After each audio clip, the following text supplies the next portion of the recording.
You guys were humiliated on a national stage in Game 5 of the World Series, and no lessons were learned from that at all.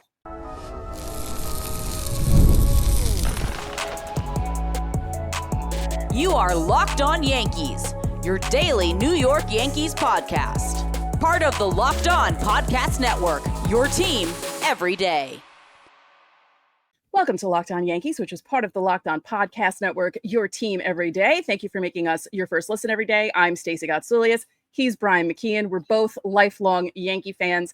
I've been hosting the show for 7 years. Brian's been here since the start of the 2024 season. And Brian, we've seen a lot of stuff in the last year and few months, but have you seen something as bad as tonight? Yeah, it's one of the most disheartening losses that I've covered. That's for damn sure. Before we get started, don't forget, subscribe to Locked On Yankees on whichever podcasting platform you prefer. Subscribe to our channel on YouTube, like our videos, hit the bell so you're notified whenever our videos go live. We're on TikTok. We hit 420 followers on TikTok. Nice. Very nice, yes. Locked On _Yankees. Go find us there. On today's show, Luis Gil had a start in AAA. We'll tell you how it went, but you can tell if you're watching on YouTube from my face, it didn't go that great. We'll tell you about it. We also have news from around the league. We have to discuss the Yankees and how sloppy they are because it's embarrassing at this point. I mean, it's been embarrassing, but it's really embarrassing at this point. So let's just jump into Wednesday night's game. I don't even have words. I don't have words for how bad this was. How you come into this game with the lack of energy that they had and the lack of motivation to win this game is beyond me. This would have been an unbelievably memorable win if they would have been able to win this game against Toronto. To be able to take 2 out of 3 in Toronto without playing well and go back to the Bronx with only a 2-game deficit in the division, it would have been huge. Mm-hmm. Instead, it's a 4-game deficit going back to the Bronx. And I question if the standings worked differently. The Yankees deserve 2 losses for this game. One for losing to the Toronto Blue Jays and one for defeating themselves. Yes. 4 errors in a game is pathetic. As much as I don't want to kill Cody Bellinger because he's been one of the team MVPs this year, losing a pop fly in the sky just feels like one of those little league plays where you're staring at daisies in the floor and then all of a sudden the ball hits you and you're like, what? And it's gone. Ben Rice not fielding a pretty simple ground ball, even though that's not his position, inexcusable. Jason Dominguez just dropping a ball that's hit to him, who I don't want to kill Dominguez because he's been actually really solid in left field. And I know Yankee fans are going to attack his fielding as soon as they saw that play. They had amazing moments in this game. There's been plenty of moments throughout the last month or so where you think, oh, turnaround. Is this going to make the DVD if they win the World Series? The Ben Rice home run from the other night. The play from the Mets game. Even the Judge home run to tied at 4 last night, where very easily that could have been one of the more memorable moments of the season. And instead, this team just finds a way to throw it back in their own face. I don't get it. They're not motivated. They're not focused. They're not understanding the importance of these games. And Stacey, let's face it like it is.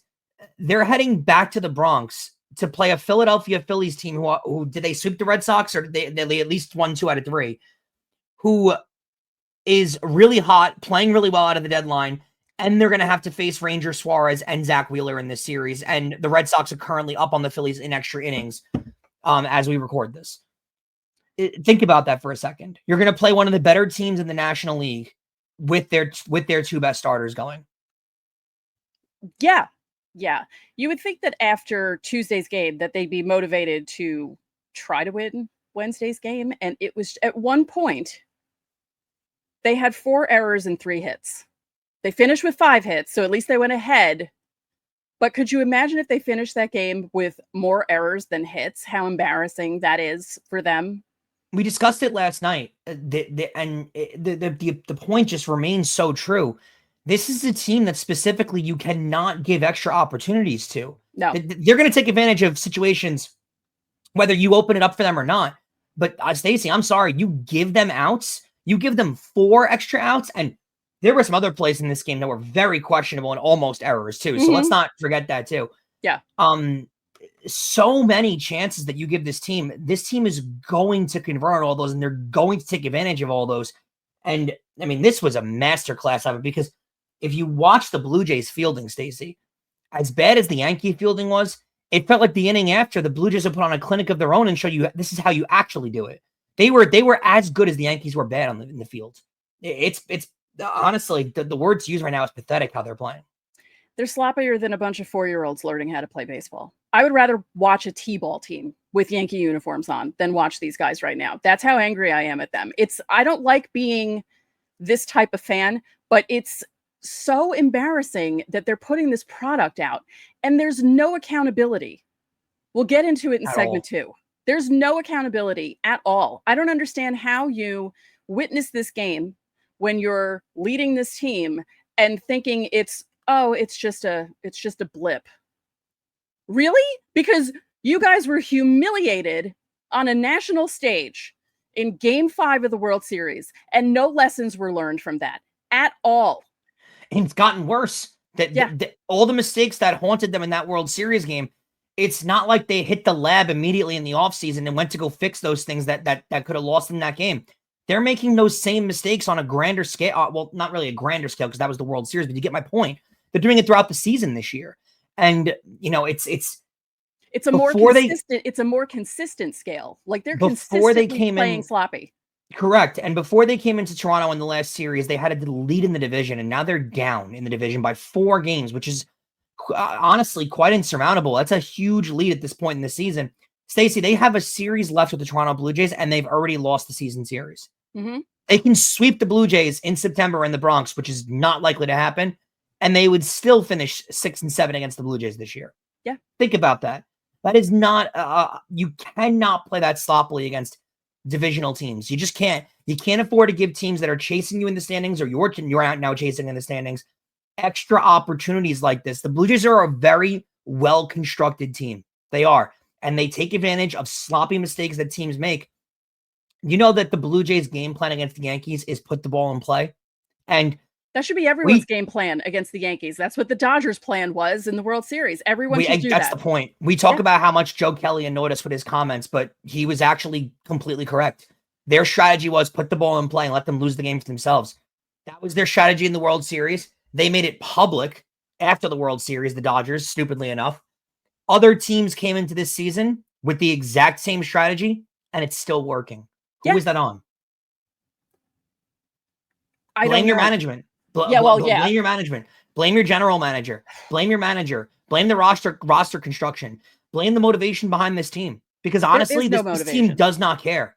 They play like they don't care. They act like they don't care. They act like everything's not a big deal. It's very nonchalant. They're the best team in baseball, all that kind of stuff. And that all comes from coach and the manager. It does. It's disgusting. It's disgusting at this point. That's my word. It's entitled.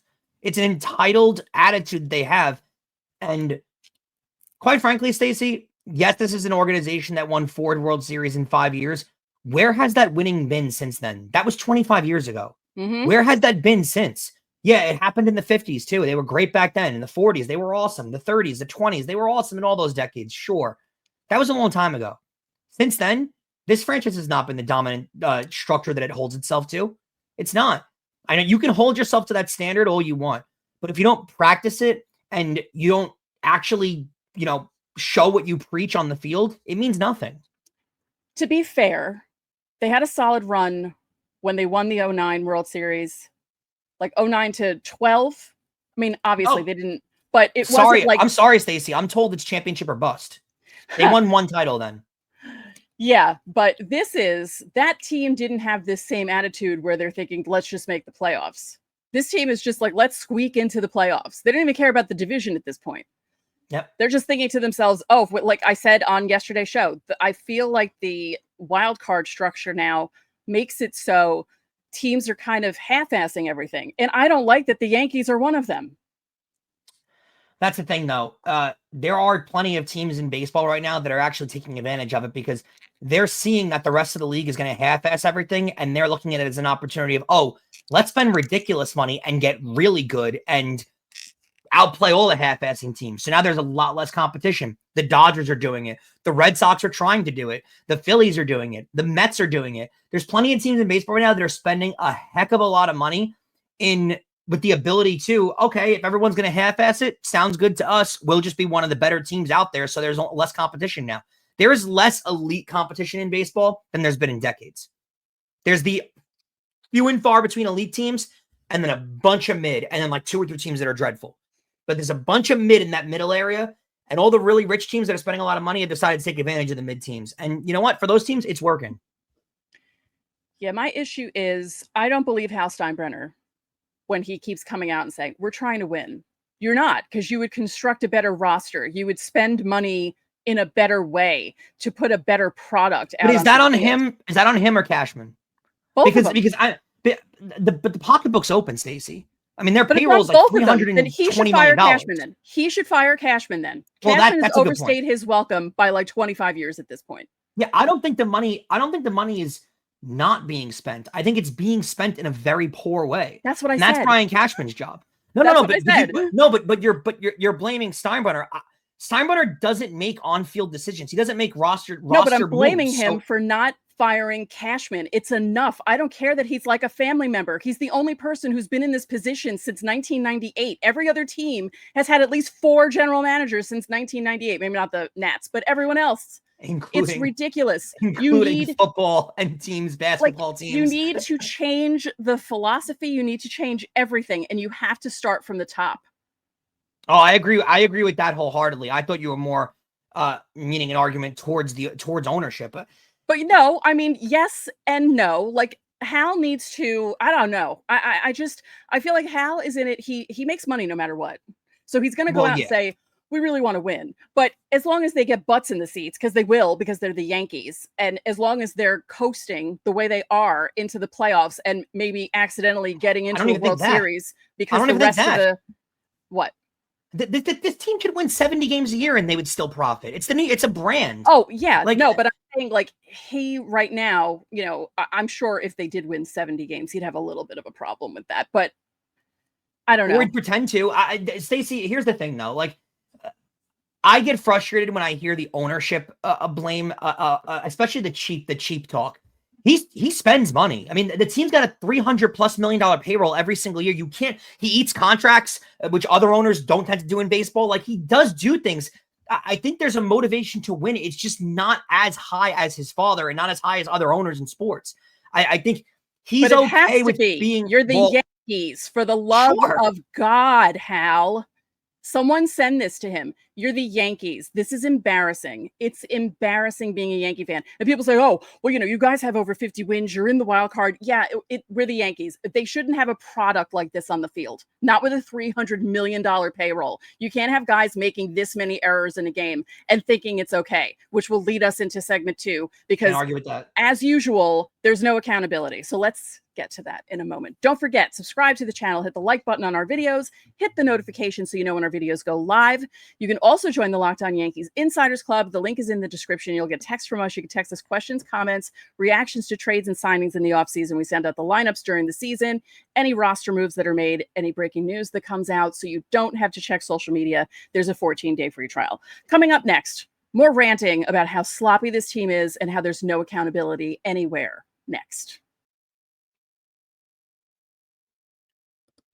Today's episode is brought to you by Gameday Hue, and so is this hat that I'm wearing right here. For Locked On Yankees fans like me, of course I'm a fan of my own show, this one always hits the mark. Guess what Gameday Hue is doing, guys? They're making clean, no logo gear with team-inspired colorways for every pro and college fan base. So if you're a fan of your team on Locked On, you can get color-based gear like this golf glove and this hat for your team. It's about letting the colors speak for you. No giant logos, just smart, versatile style that works on game day, on the course, or anywhere in between. Now, I love it. It's subtle, it's stylish, and I can still rep my team whenever I want to. The hat also fits perfectly with my usual gear. It doesn't replace my team's logo stuff. It just adds to my versatile lineup of clothing that I can do. Plus, tailgates, tea times, running errands. I can use it whenever I want. Plus, the compliments don't hurt either. The gloves are comfortable. It's great for my golf game, and I love the hat as well. Right now, you can get 15% off with code MLB15 at GamedayHue.com. That's GamedayHue.com. That code even stacks on bundle deals, so now is the time to load up. Let your colors talk, because colors speak louder than words. That's GamedayHue.com, code MLB15. Guys, guess what tomorrow is? It's Fan Mail Friday. And if you watch us on YouTube, we have an easy way for you to ask us questions. If you go to our channel's page and you click on the post tab, you will see my latest post that says, leave your Fan Mail Friday question here. You can leave it below that post. The deadline is Thursday, 5 p.m. Eastern. So get those questions in. Adding to this inspirational loss the Yankees had against the Blue Jays, Aaron Boone and Matt Blake got themselves tossed from this game. Now, the umpiring was not good in this game at all. Very inconsistent. I'll give the umpire this, though. He did admit to getting a call wrong when Boone was complaining. That, of course, didn't shut Boone up throughout the game. He kept That would be grilling Manny Gonzalez. That was Manny Gonzalez, the home plate umpire. Kept grilling. Boone kept grilling him throughout the entire game. So that apology meant nothing to Boone, clearly. Matt Blake got thrown out later on, and then Boone went out to converse with Manny to see who got thrown out. Actually, that's what Boone claimed, and then Boone got himself thrown out. Clearly, this served no spark to the team, obviously, though, because it didn't do anything to the actual game day. In fact, they had an error after that play, so it really showed how good they played. Here's some Boone quotes from the game. I know you guys really enjoy that kind of stuff, so let's explore, because as he was sitting slunched over in his Toronto clubhouse office at a press conference that led off with Meredith Marakovitz's questions, Boone decided to answer this way. Our defense, not good enough. We have a very good defensive club, but clearly in the games up here, we were really hurt. Now, I'll give him this. He did not allow the turf to be a credit. He said the turf is not an excuse, obviously. Every team has to deal with it. I actually, weirdly enough, do feel kind of opposite here. Yeah, every team has to deal with it, but the Blue Jays play on it 81 times a year. The Yankees don't. So it actually is something different the Yankees have to deal with. Now, once you're out there, I don't think it's much of an excuse. Learn how to play on turf. I mean, get over it. You'll figure it out. But I will say, I mean, it is a slight advantage for Toronto. I don't think saying that the Blue Jays don't have an advantage. They do have an advantage. Of course they do. I don't think it's fair to complain about it and say they win games because of that, but they do have an advantage. They play on it 81 times a year, and the Yankees don't. Right. He did say that he thinks the defense is really good for the Yankees, but it's only in this building that the defense hasn't played well. That I'd highly disagree with. The defense has been poor all year, not focused all year, bad all year. So I don't think it has to do with the Rogers Center, to be honest with you. I think it has to do with that they definitely play sloppier against the Blue Jays, but I think that's more of a credit to what the Blue Jays do. The Blue Jays put the ball in play and make you make plays. They strike out the least amount of anybody in baseball, Stacey. They have the lowest strikeout percentage in all of baseball. They make you make plays. And they're testing the Yankees. And if the Yankees aren't going to make plays, they're going to make errors. That's what the Blue Jays make you do. I don't think it's a thing that the Yankees are doing specifically. It doesn't make sense to me at that point, to be honest with you. I don't think it has to do with the Rogers Center. I don't. Does Aaron Boone think we're all idiots? Like, I really think he thinks we're all idiots at this point, because he keeps saying things that aren't true. Yeah. The defense has not been good. They're not an elite defensive team at all. No. Anthony Volpe is an elite. Not right now. And the team is not good defensively. We've watched, how many games are we into the season? It's close to 100 at this point, right? Yeah. It's over 100. I think it's 101 now. Yeah. Okay. It is so frustrating. We'll go around. They have an elite center fielder. They have an elite right fielder. They claim their left field isn't elite, even though I think Dominguez has been fine all year. I don't think there's been a really issue with Dominguez at all. They haven't gotten good defensive play at third base. As much as they want to tell you that Peraza is a great defensive third baseman, and I actually do believe he's a good defensive third baseman, they haven't gotten good defensive play at a third base. They haven't gotten good defensive play out of shortstop by any means at all. Jazz hasn't played consistently enough at second base to call his play good defensively, and it wasn't good with DJ LeMahieu when he was there. First base, you're playing Ben Rice half the time, who's not a natural first baseman. That struggles. Goldschmidt's good, doesn't have as much range as he used to because he's older. They also have three catchers, none of them which are capable of hitting left-handed, so you really don't have a guy that's hitting right-handed. So you really don't have a guy that's ever has a reason to sit unless it's a day game after a night game. So overall, no, they don't. They aren't an elite defensive team. I think they play worse than Toronto for sure, but that's because I think Toronto presses the issue. I don't think it has to do with the Rogers Center. I think they'd be bad against the Blue Jays in Yankee Stadium because it's the way the Blue Jays play. Yeah. And let's be real here.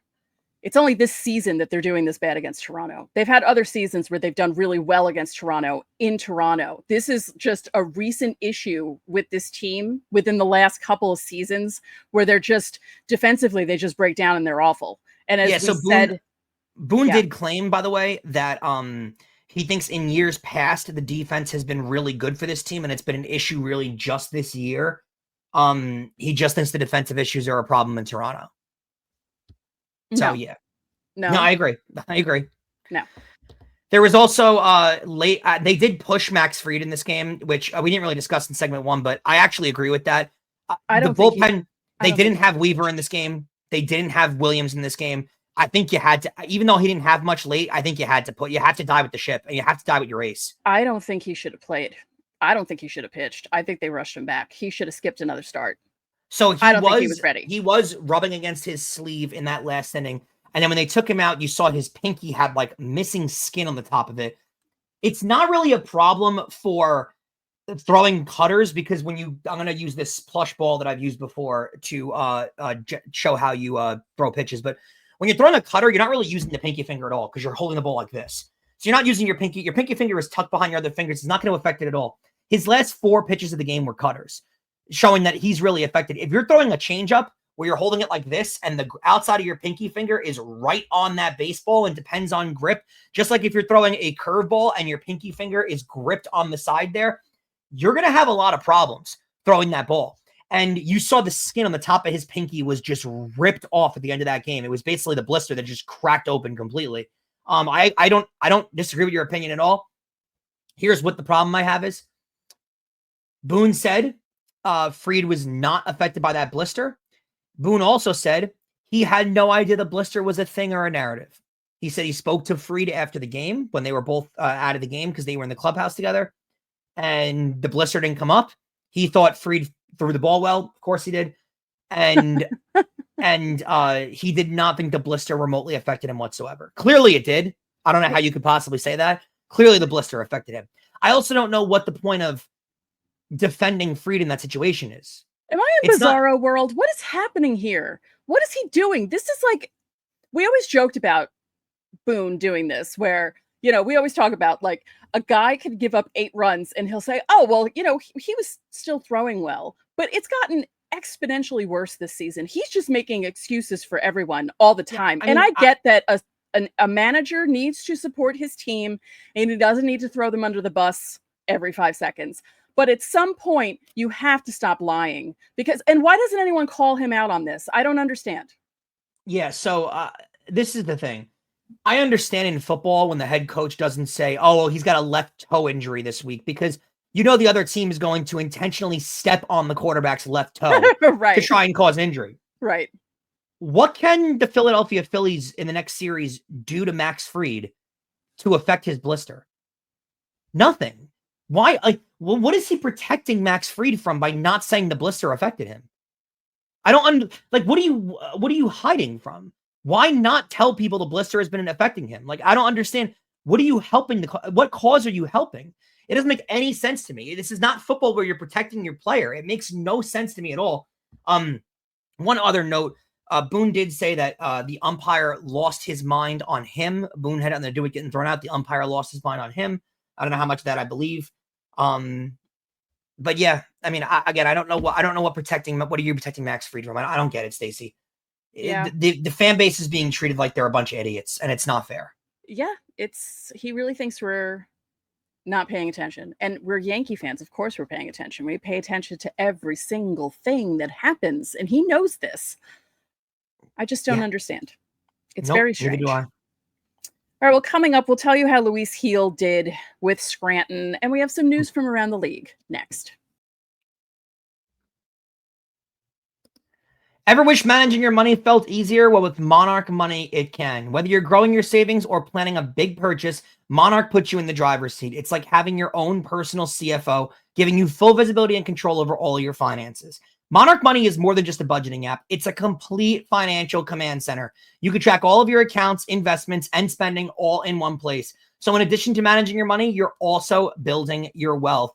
Now, guys, I was really surprised that tracking my spending with Monarch was so simple. They make everything as easy as humanly possible. There's specific categories that I can take out, like subscriptions. It helps me manage my money even better. And also financial goals that I'm setting myself to, I can save even easier and keep track of everything so much easier than I ever dreamed of with Monarch. So you can take control of your finances with Monarch Money. Use code LOCKEDONMLB at monarchmoney.com for 50% off your first year. That's monarchmoney.com, code LOCKEDONMLB for half off your first year.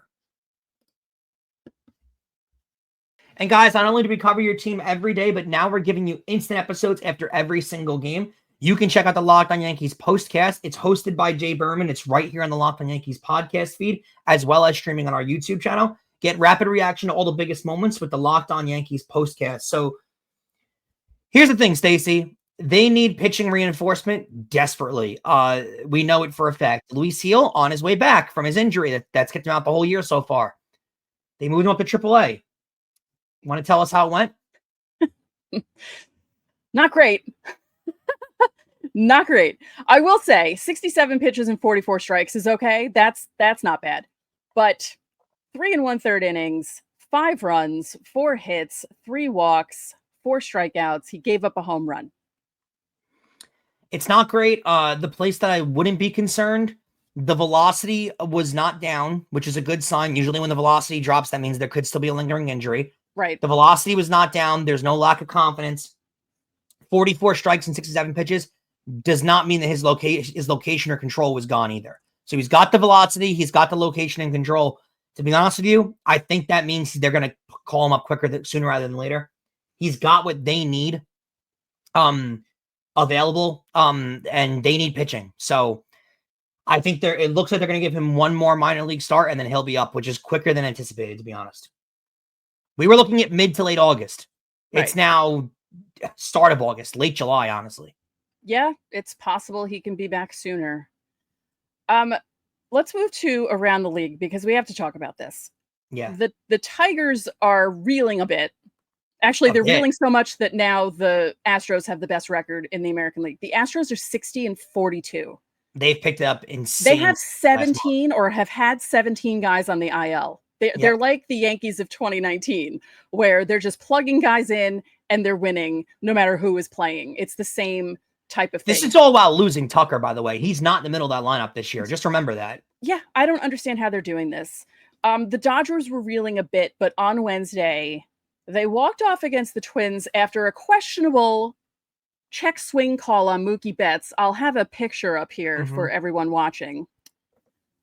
So they said that he checked his swing there. And a couple of things happened after to lead to the walk-off, but that would have been strike 3. That would have been out number 3, and the Twins would have won the game if that was called correctly. Yeah, and they're reeling too, by the way. They're playing awful baseball at the moment too. They also can't get their bullpen is imploding in every game. That's a major problem for them too. It is weird that multiple top tier teams in the league are currently just playing out of their mind terrible right now. The Tigers getting swept in Minnesota is crazy. That's a series in Pittsburgh. Sorry. That's a series where, they had to face Skeens, but they got Casey Mize the day after that without Skeens on the mound and lost that game too. So they are not playing well. Also, the Cardinals, who were looking to come into this second half with a little bit of a vengeance because the Cubs have played so well. The Brewers took over first place in the National League. The Brewers Cardinals playing really well. The Cardinals had a chance of being able to make noise and get into the wild card spot with playing really well baseball this year, Stacey, and they just lost 2 out of 3 to the Rockies. So it is all over the place bad for some baseball teams right now. Not only that, but the Rockies shut out the Cardinals, and it was the first time in over 200 games that they shut out an opponent. That is bad. That is really bad. They are terrible. Uh-huh. So losing 2 out of 3 to them is inexcusable, especially it was like 226 games or something to that effect where they hadn't pitched a shutout. They're now 52-51, the Cardinals, which is not good enough to get into a wild card spot. But like you said, mediocrity is being rewarded in baseball nowadays, so they don't feel any pressure right now. Rafael Devers debuted at first base 2 nights ago for the San Francisco Giants. He actually DH'd in the afternoon game on Wednesday and hit 2 home runs. So they beat up on the Braves after the Yankees beat up on the Braves in that series. The Braves are just not playing well at all. They have no pitching whatsoever. Devers had no errors at first base and apparently was very gung-ho into playing first base, which shows a change in attitude compared to his Red Sox days. That's for damn sure. Also, the night prior, Cal Raleigh hit his 39th of the year. The Mariners beat the Brewers. That stopped the Brewers' 11-game winning streak. The next day, the Brewers won. Who was surprised? No one, because they're really good. Also, this was outrageous. I don't know if you saw this. So the Rockies drafted Ethan Holliday in the draft. Kind of a cool story because they took him in the first round. Matt Holliday's kid. Matt Holliday played there for a while. Matt Holliday's other son obviously plays for the Orioles right now. Ethan Holliday is a high school prospect who is likely to make the major leagues within 2 years. He's that good. Most signing bonuses out of high school, Stacey, are maybe $1.5 million, $2 million max. Guys that are coming out of the Dominican Republic down south, generally those guys get a little bit bigger signing bonuses because the teams have international bonus pool money to spend on those guys. So they kind of stock it up. Like Jason Dominguez was like $4.5 million. Some of those guys get big one, but teams save up to give those to bid on guys and stuff like that. But your draft pick, you don't really have to give a major bonus to. You got to respect them, but giving them a large bonus is not worth it because you're not bidding against anybody. It's your own draft pick. So you want to respect them and give them a decent sized bonus, but not over the top crazy because there's no need to do that. The Rockies gave Ethan Holliday a $9 million bonus out of high school. He's a junior in high school. They gave him a $9 million signing bonus. This isn't a $9 million salary. This is a $9 million signing bonus. So Ethan Holliday woke up on Wednesday morning with $9 million in his bank account after being drafted about 2 weeks prior. It's the largest bonus ever given to a high school player by far. And it makes me question, what are the Rockies doing as a franchise? That's why I'm making the face I'm making. If you're not watching, I'm just sitting here flabbergasted. My guests have been flabbered by this because the Rockies are the type of team that doesn't really do much to help themselves on the major league level. You know, they have the big Chris Bryant contract. That worked out really well. Oh, yeah. You know, they have opportunities to trade players away to get good players back, or at least get a good package for those players, and they don't do it. And they just make a lot of strange decisions. And this is definitely a strange decision. That's a lot of money. Yeah, I don't get it at all. It just makes no sense. The highest signing bonus ever given out, and this is out of college, was Chase Burns, the pitcher for the Reds who debuted that we saw a couple weeks ago. Then the Yankees played him. He got $9.2 million. Wow. So, I mean, this is $9 million for a high school player. The top overall draft pick in this draft, again, out of college, Eli Willits to the Nationals, got $8.2 million. Like, it's insane to give a high school draft pick that much money. I know you want to keep these guys happy. I get it. But giving out that kind of money out of high school as a signing bonus is crazy. You're not bidding against anybody but yourself. The player basically has to take whatever offer you give them because they want to play baseball. No, what are they going to do? Sit and they're going to hold out and sit and not play for what purpose? They want to play baseball. But $9, and you want to keep them happy. I get that. Give them $5 million, $6 million, maybe $7 million. He's a 4th overall pick. Sure. $9 million? Crazy, Stacey. That's a crazy number to give a high school player. Yeah, that's a lot of money. That's a lot of money. All right, so coming up tomorrow, Fan Mail Friday. Get those questions in. If you're a YouTube viewer and not an insider, go to the post tab on our channel page and leave your question. Insiders, some of you have asked your questions. Betty, set your alarm to ask your question. Betty's on vacation. I'm sure it'll be a lot of doom and gloom. Yeah, Betty's on vacation. She's not able to watch the games this week. Betty, you are lucky that you're not able to watch the games this week because if we didn't have to do this for our job, I would not watch. With the way they've been playing, I'd take a week off. Mentally, if you need a break from the Yankees, feel free to take it. We will give you all the information you need to know. Us and Jay Berman will give you all the information you need to know on the Locked On Yankees channel, on the postcast, and on the regular show. And you guys can save yourselves from this misery. Right? It's painful. They're off on Thursday, thankfully. Thankfully, yes, it's an off day. Hallelujah. So thank you for making Locked On Yankees your first listen today. For your second listen, check out the all-new Locked On MLB Game Night. Every game, every night, all season long, you get local analysis on a national scale. You can find MLB Game Night on Locked On MLB on YouTube or wherever you listen to your podcasts. So that'll do it for this episode of Locked On Yankees. I'm Stacey Gotsoulias. And I'm Brian McKeon. We'll catch you tomorrow.